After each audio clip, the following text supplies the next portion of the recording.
Dun, Rahayu, selamat sore. Saya berada di Kabupaten Blitar, tepatnya di Dusun Modangan. Yang di sini kita tampak jelas tersusun dengan indahnya arca warak yang sangat termasyur di Kabupaten Blitar. Untuk kesempatan yang baik ini, saya akan berbicara dengan beliau, Mas Yulianto, salah satu juru rawat dari Purbakala, yang akan memberikan sedikit tentang pengalaman beliau dan mitologi-mitologi yang ada di masyarakat setempat.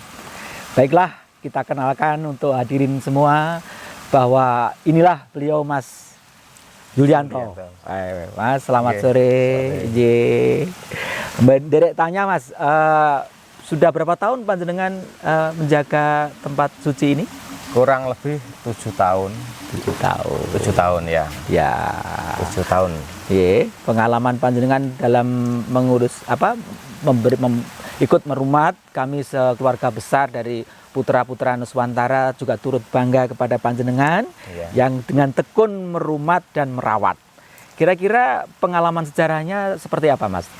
Cerita tutur masyarakat di Modangan ini. Untuk sejarahnya masyarakat untuk Modangan, desa Modangan dinamakan arca warak itu karena dulu ditemukan arca yang berbentuk warak. Jadi dinamakan arca warak. Oh, gitu. Ya. Mitologi yang ada kira-kira tentang mitos-mitos atau kepercayaan begini?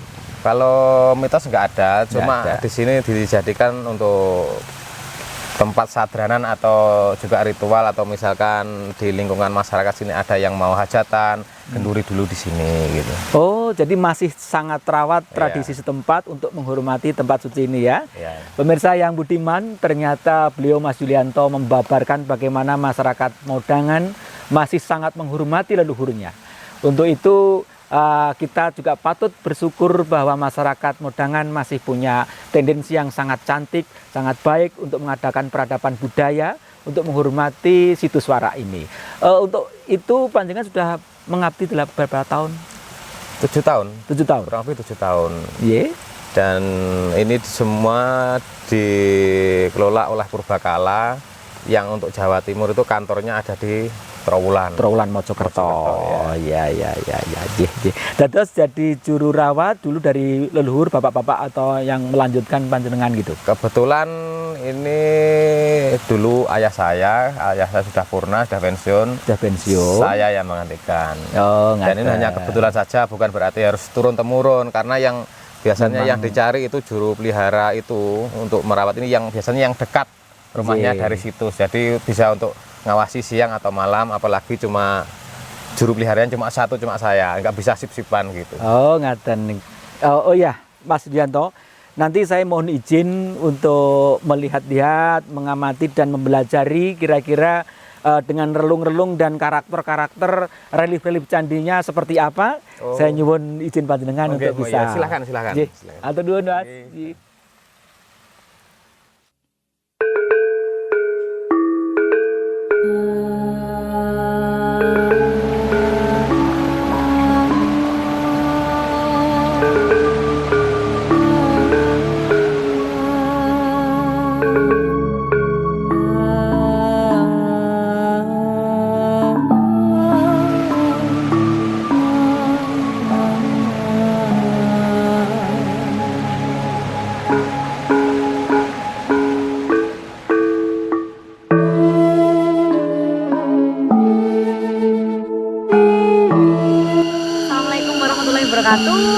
Saya sekarang berada di situs Arca Warak yang berada di Desa Modangan, Kecamatan Melegok, Kabupaten Blitar. Nah, di sini saya bersama dengan Eyang Kinarto.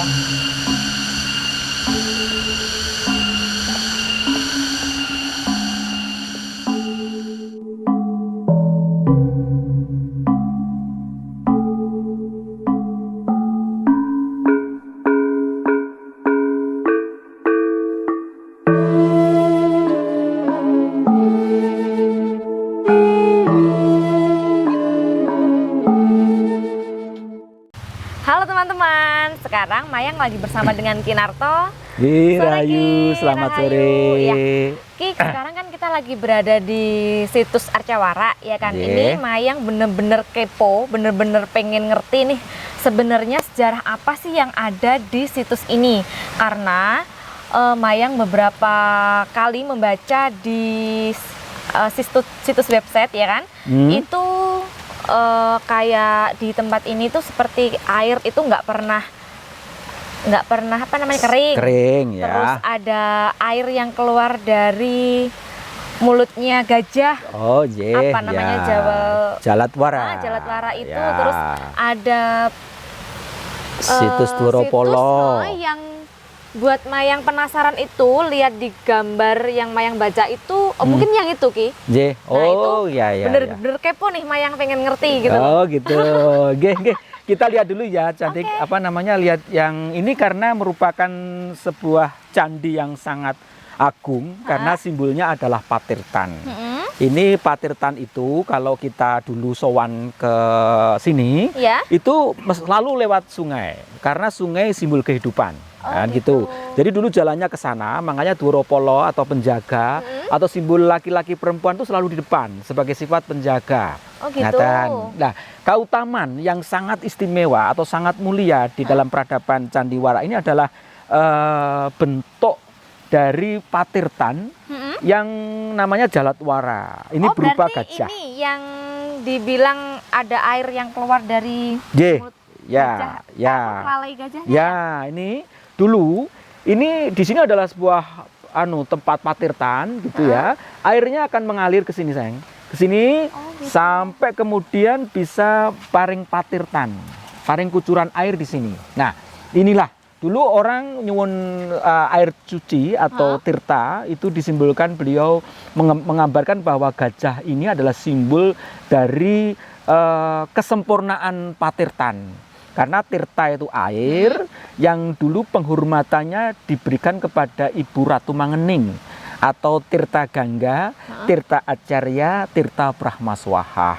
Jadi mengapa simbolnya harus gajah? Gitu kan? Iya. Jalatwara atau bahasa Sangsekertanya adalah Jalatwara. Gajah ini adalah kekuatan atau simbol perlambang bahwa setelah kita menerima angin sebagai kesempurnaan Tuhan, bahwa hubungan dengan Tuhan itu angin. Selalu makanya kalau nyuwun kepada Yang Maha Kuasa itu senantiasa harus ngenepkan rasa. Sehingga ditarik nafas, kemudian kita berdoa, kemudian ke nyuwun tirta. Biasanya gini. Oh iya. Gini, kemudian air di sini diangkat, tidak boleh begini, tapi harus begini. Ngambilnya. Oh, berarti gini ya. Dulu. Ini dulu diperkirakan jumlahnya ada 7. Terus sekarang ada di mana? Nah, ini yang menjadi PR kita bersama. Apakah masih belum ditemukan gitu ya, atau ada dibawa oleh orang-orang yang tidak bertanggung jawab gitu. Mengapa harus 7? Karena tirta ini digambarkan dengan Gunung Mahameru. Nah, nanti di sana ada gambarnya. Gitu yang sangat indah, dan saya rasa para kawula muda ingin belajar simbol kewanitaan, disinilah tempatnya. Oh gitu. Nah, terus gitu. kalau mengenai air yang nggak pernah kering, meskipun di musim kemarau, itu ada kaitannya dengan ini atau memang ya? Gimana itu Ki? Kalau kita lihat bahwa Patirtan Agung ini selalu ke puncak bukit. Nah, di sanalah ada gunung yang namanya Gunung Kamput di kala itu, untuk menghormati Yang Ajalapati atau Raja Dewa Gunung.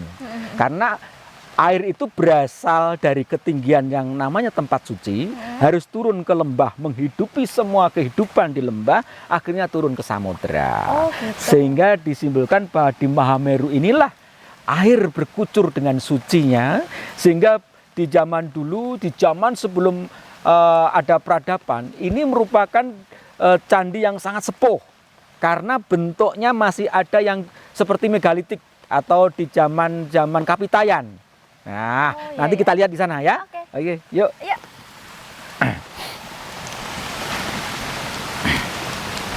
Nah, ini kayak gini, Ki, ini kan ada beberapa bebatuan nih yang maksudnya belum ada bentuk atau mungkin memang belum dibentuk atau memang sengaja hanya ditaruh seperti ini. Nah, inilah kita perlu pengetahuan dan pembelajaran dan juga biaya.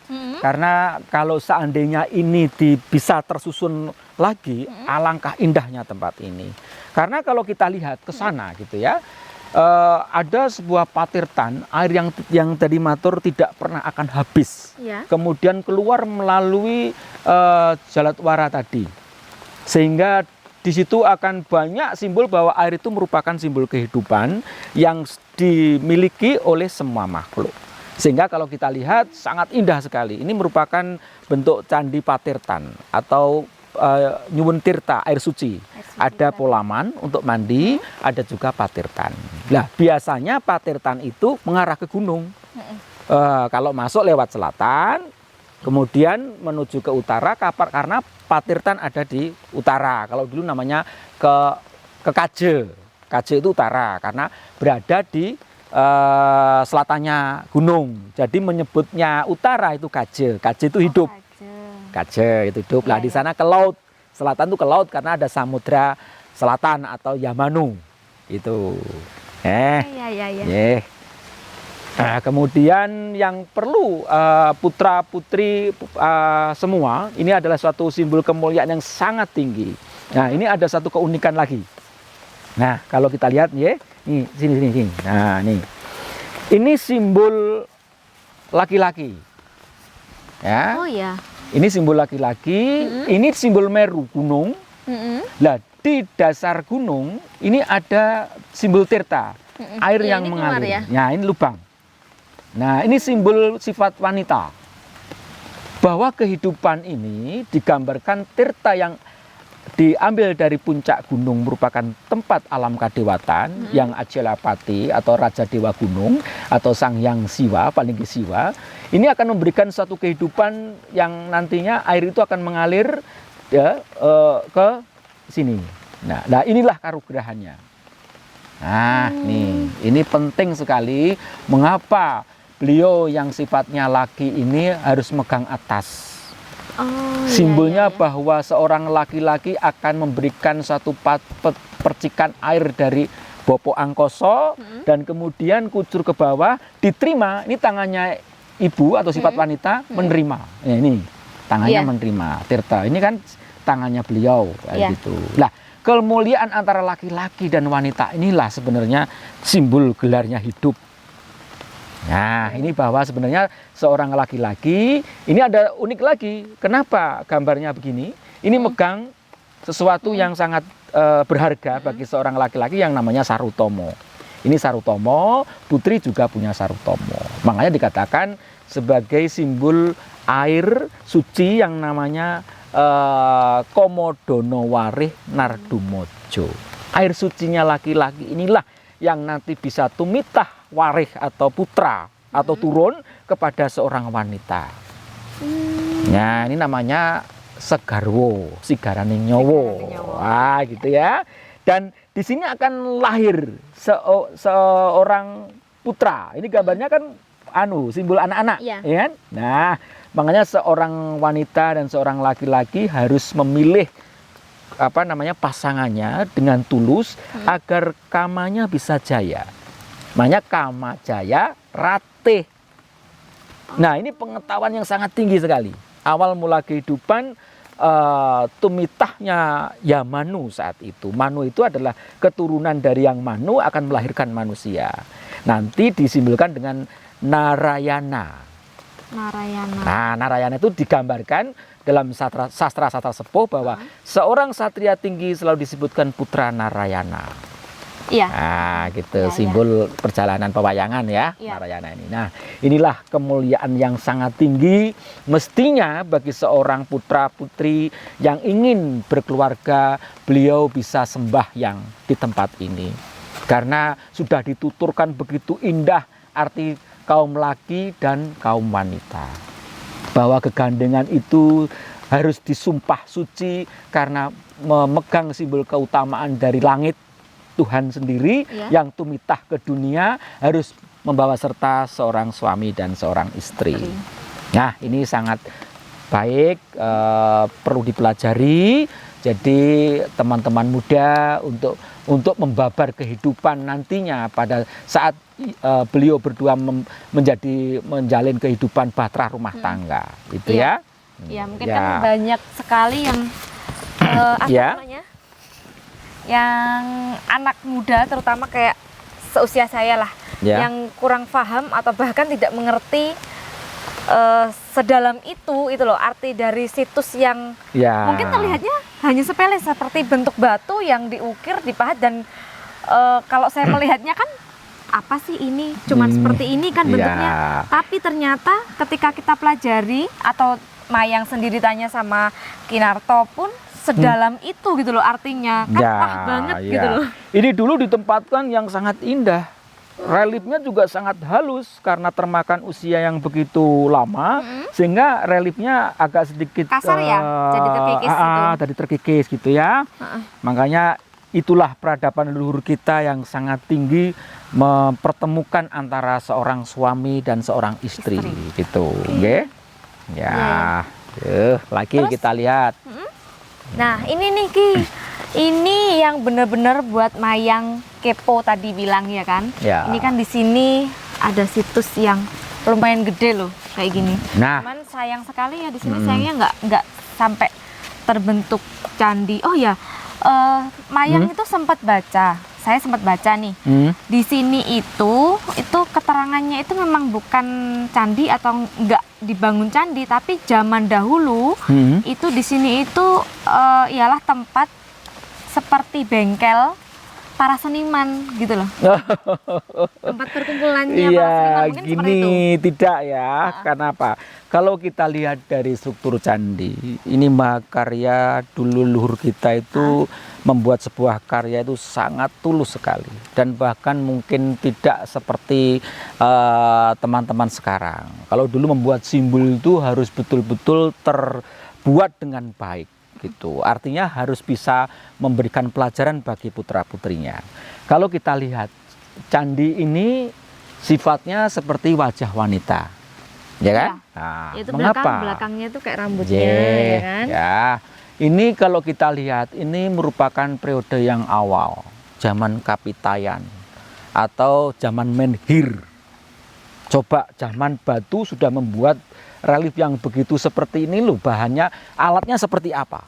Kan gitu. Iya. Satu, simbol keutamaan dari rambut. Rambut itu sesuatu yang tumbuh di kepala, sesuatu yang bisa memanjang. Artinya bahwa kita sebagai manusia yang terlahir ini telah memiliki perasaan, pikiran, hati nurani itu ditumbuhkan di rambut. Sehingga mengapa salah satu untaian rambutnya itu harus menjulur. Nah, ini kan seperti lawe. Kenapa kalau dulu namanya dikepang ya. Iya. Dikepang itu sesuatu yang indah, mahkota rambut sebagai dharma pada saat seorang wanita itu membabar simbol kewanitaannya, maka ditugaskan untuk menata rambutnya. Makanya istilah suro itu namanya nyuren. Suren itu nyisir. Makanya sangatlah sempurna bagi seorang yang berdoa itu dengan menyisir rambutnya. Karena sesuatu yang tumbuh di akal, pikiran, budi pekerti itu akan memanjang. Makanya ada situs namanya rambut mentana. Ya, kemudian rambut munte. Iya, rambut munte. Terus kemudian ada rambut siwi, ada rambut katenan dan sebagainya itu. Nilainya sangat tinggi. Bahkan ada simbol kewanitaan yang nama sanggulnya itu disebut Songgobuwono.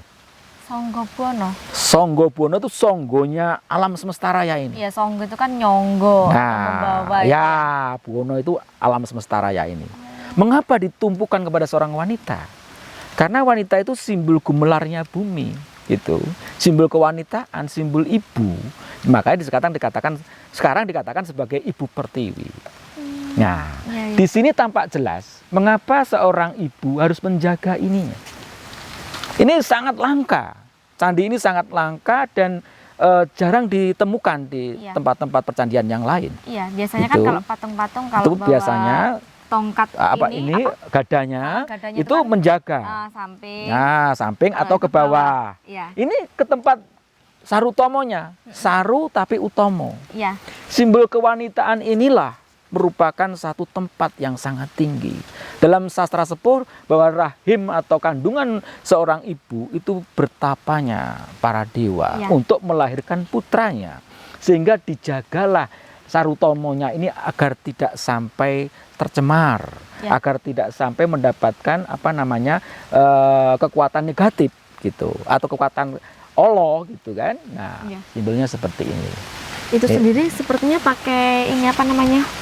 Itu kayak jenis udeng atau mahkota ya Ki pahatan? Itu di simbol atas? kemuliaan. Oh. Nah, simbol kemuliaan yang disimbolkan dulu nantinya akan berkembang menjadi mahkota. Nah, kenapa ada gambar tengkorak? Heeh. Tengkorak itu simbol abadi, gitu. Bahwa tidak akan pernah hancur. Tulangnya pun sampai dari tulangnya pun ada, gitu loh. iya. Jadi kalau sekarang tengkorak itu digambarkan sesuatu yang menakutkan, tapi dulu abadi. Artinya bahwa hidup ini selama ada kehidupan di dunia, itu ilmu itu harus ada. Makanya di keningnya disimbolkan tengkorak. Pendengarannya juga digambarkan dengan tengkorak, tapi sulur, pakai Iya. sumping gitu ya, pakai sumping seperti sayap. Nah, simbol sayap ini ada artinya juga, Oh, bahwa pendengaran ini harus dijaga. Jangan sampai ada kekuatan negatif, kekuatan yang kurang baik masuk ke diri kita. Iya. Itu makanya digambarkan dengan sayap. Sayap itu simbolnya terbang. Artinya dengan terbang itu kita bisa mencapai manapun saja, menembus batas gitu. Oh, iya. Karena terbang menggunakan angin. Iya. Angin itu hubungan dengan Tuhan. Oh Tuhan. Nah, itu ya. Kemudian ada lagi yang sangat menarik. Nah, ini salah satu yang terpotong, mungkin perlu juga dianu. Ini. Ini Oh, iya, simbol ini laki-laki. Nah, ini sayang kepalanya sudah tidak ditemukan. Semoga nanti kalau ada pemugaran kembali masih ditemukan di sekitar sini. Iya, Kalau kita lihat, laki-laki ya, Ki, ya? J simbol laki-laki. Mengapa demikian? Mengapa gadanya ada di dada? Di dada. Nah, bahwa orang yang bersumpah itu selalu berdada, ya kan? Saya bersumpah. Oh iya. Nah, maka seorang laki-laki yang dikatakan satria itu harus bisa membawa antara pembicaraan dan hati terus sama, digembulkan sinkron. dengan sinkron, gitu ya. Laki-laki sejati itu seperti itu. Nah, inilah simbol keutamaan bahasa relief atau bahasa pahat yang banyak sekali kita pelajari di sini. Itu. Iya. Ini simbol laki-laki. Dulu mestinya hadapnya ke sana. Kesana. Jadi sini di sebelah kiri adalah sifat wanita, sebelah kanan sifat pria, laki-laki. Cuman ini penataannya memang sudah berubah ya. Ya, nggih. Yang harusnya hadapnya ke sana, jadi Gitu. ke sana, terus Ya. yang itu wanita tadi tetap Iya. hadapnya ke sana, cuman Ya. ada di kanannya. Seharusnya kan di kirinya di ya. kiri, gitu ya. Itu yang harus kita amati dalam setiap pecandi itu pasti ada suatu pesan yang Iya. digoreskan. Nah, itu. Terus kalau kayak pahatan-pahatan bentuk arca di sini sendiri itu ada nggak kayak keterangan? Biasanya kan ada tuh ukiran pembuatan tahun sekian. Oh, Ya, itu kan ini tadi belum ditemukan. Belum ditemukan Belum ya. ditemukan karena sepuhnya. Kalau dilihat dari beberapa candi yang ada batu-batu arca di sini itu dari tiap periode. Karena ini begitu tinggi dan begitu mulianya tempat suci ini di kala itu, setiap kerajaan dan setiap zaman ya memberikan satu simbol kemuliaan. Gitu. Makanya ada beberapa pahatan yang beda tahun gitu. Ya. Ini kalau yang ini zaman ini malah dikatakan sebagai zaman menhir. Menhir. Ya, menhir, salam sepuh sekali zaman Kapitayan dengan bentuk yang masih sangat sederhana. Ya. Tapi kalau sudah seperti yang tadi kita matur, ini sudah seperti era Singosari Majapaitan, gitu. Majapaitan ya. Nah, dan ada simbol lagi ini. Seperti ini? Ini sama. Apa ini, Ki? Ini belum begitu. Oh, ini kakinya. Itu mestinya di atas ini. Oh, berarti ini Itu bagian badan potongannya ya, itu ya? itu badannya ditempatkan di kakinya ini. Kalau dari sini kelihatan, ini bentuk kakinya di sini. ya ini bentuk kakinya. Nggih. Berarti itu badannya lepas sendiri, kepalanya malah belum ada juga ya? Ya, kepalanya mungkin belum bisa ditemukan. Nah, kalau Wah, sayang pahatan, sekali. pahatan seperti ini. Mengapa ini disebut sebagai suatu simbol kemuliaan? Biasanya ini ditempatkan di pojok-pojok. Pojok patirtan itu ada simbol seperti itu. Di sini ada Padma dalam bentuk gunung. bunga Padma ini simbolnya adalah bunga yang hidup di air, hidup di kauripan, karena air simbol kehidupan. Apapun kotornya air, bunga Padma masih tampak indah. Ah, itu Padma, papat limo. Ada yang sekarang mengatakan dulur papat limo pancer, kan gitu. Iya. Ilmunya gitu. Itu dimulai dari satu kerucut bentuk stupa. Iya. Stupa itu kemuliaan atau stupa manik sambu. Itu. Nah, di sana kelihatan seperti bahwa di dalam stupa ini ada apa? Sukma, ada petikannya Tuhan sendiri yang hidup itu. Nah, kenapa harus bunga teratai atau Padma? Ini bahwa seorang yang lahir di dunia itu harus bisa hidup dalam air yang seperti apapun saja. Makanya simbol kadewatan itu selalu berlapik atau berdasar Padma. Itu. Iya, ya. Mana lagi yang Mana lagi? Kalau itu yang di pojok itu sama seperti ini ya, Ki? sama. Dulunya ada beberapa ini. Ya, ada yang besar biasanya di depan. Yang kecil agak naik lagi. Kan ada 3 trap biasanya. Ada punden berunda. Jadi peradaban punden berunda itu peradaban paling sepuh zaman Kapitayan, mengarah ke puncak gunung. Trap 1, trap 2, trap 3 gitu. Biasanya seperti itu. Oke teman-teman, itu tadi penjelasan dari Kinarto yang sangat luar biasa banget ya kan, yang bisa menjawab kekepoan saya. Nah, terus sebelum meninggalkan tempat ini, Ki, ini saya masih kepo sama satu kata belakang dari situs Arca Wara. Nah, Wara sendiri itu sebenarnya apa gitu loh? Ya, konon tadi diceritakan oleh juru kunci atau juru rawat, itu katanya dulu ditemukan candi Wara gitu ya. Kalau melihat dari situs, ini bentuk patirtan. Patirtan itu simbol kewanitaan, karena sifatnya air. Air itu simbol ibu, itu air kehidupan, kan gitu. Iya. Karena ibu pertiwi, kan gitu kan. Lah, ada satu mitologi tentang sastra sepuh dulu bahwa Wara itu digambarkan dengan celeng serenggi. Nah, dalam sejarah perjalanannya bagaimana Herjuna mencapai satu kesempurnaan ilmu itu digoda dulu oleh celeng serenggi, bahwa celeng serenggi itu sifat kewanitaan. Nah, celeng itu ada tempat, serenggi itu alam maya, alam halus gitu. Jadi untuk menaklukkan seorang wanita yang digambarkan dengan celeng yang kuat, namanya Wara. Makanya Wara itu bukan badak, tapi celeng besar yang taringnya sangat kuat. Bagi seorang laki-laki mampu memberikan perjalanan kepada istrinya sesanding bersama, membabarkan pengetahuan, makanya kaum laki disebut guru laki. Jadi Wara itu simbol dari perlambang seorang wanita. Tadi dikatakan dalam cerita pada saat Herjuna mencapai tingkat Mahameru, saat itu belum akan mencapai untuk bertemu dengan Bathara Guru. Harjunya itu satu titik memanah dengan Bathara Guru, yang dipanah adalah celeng serenggi tadi. Berarti bahwa pada saat ingin mencapai guru sejati, sempurna laku antara laki-laki dan perempuan, seorang laki-laki dituntut untuk menjadi guru laku.